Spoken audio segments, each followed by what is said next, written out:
ഇത് നമ്മുടെ നാടാണ്. വാകയാട് നിന്ന് ഇങ്ങോട്ട് കിടക്കുന്ന റോഡാണിത്. ഇതിലൂടെ കടന്നാൽ തൃക്കുറ്റിശ്ശേരി എത്താം. അപ്പോൾ അവിടെയുള്ള മനോഹരമായ ഒരു വൈകുന്നേരമാണ് കാണുന്നത്. ഞങ്ങൾ വണ്ടീൻ്റെ മുകളിലാണ് പോകുന്നത്. അപ്പം നല്ലൊരു വൈബാണ് വൈകുന്നേരം ഉണ്ടാവുക. ചുറ്റും ഒരു കോട മൂടിയതുപോലെയൊക്കെ ഉണ്ടാവും, ഒരു വയനാട് ഫീലൊക്കെ ഉണ്ടാകുന്നത്. അപ്പോൾ ഈ മല കാണാനാണ് ഭയങ്കര ഭംഗിയുള്ളത്. അപ്പോൾ ചുറ്റും രണ്ട് ഭാഗത്തും വയലുകളാണുള്ളത്.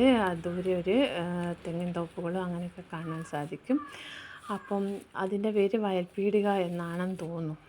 ആ റോഡിലേക്കാണ് കിടക്കുന്നത്. അപ്പോൾ ഈ നാടിൻ്റെ ഈ പ്രദേശത്തിൻ്റെ ഒരു ഭംഗി കാണാൻ വേണ്ടിയിട്ടാണ് ഇങ്ങോട്ട് വന്നത്. അപ്പോൾ ഇവിടെ ഇങ്ങനെ കർഷകർ പണിയെടുക്കുന്നതൊക്കെ കാണാം. വാഴത്തോപ്പുകൾ, ചീരകൃഷി, അങ്ങനെയുള്ള കാര്യങ്ങളൊക്കെ കാണാൻ സാധിക്കും.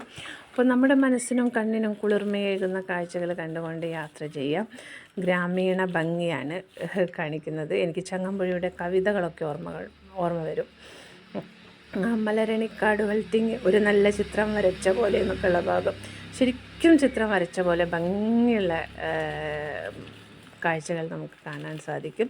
പക്ഷേ ഈ നാട്ടിലുള്ളവരൊന്നും ഈ കാഴ്ചകൾ കാണുന്നില്ല എന്നാണ് തോന്നുന്നത്. കാരണം അവർ കണ്ട് അവരതിൻ്റെ ഭാഗമായിട്ടാണല്ലോ ജീവിക്കുന്നത്. പക്ഷേ പുറത്തുനിന്ന് വന്ന് കാണുന്ന ഒരാൾ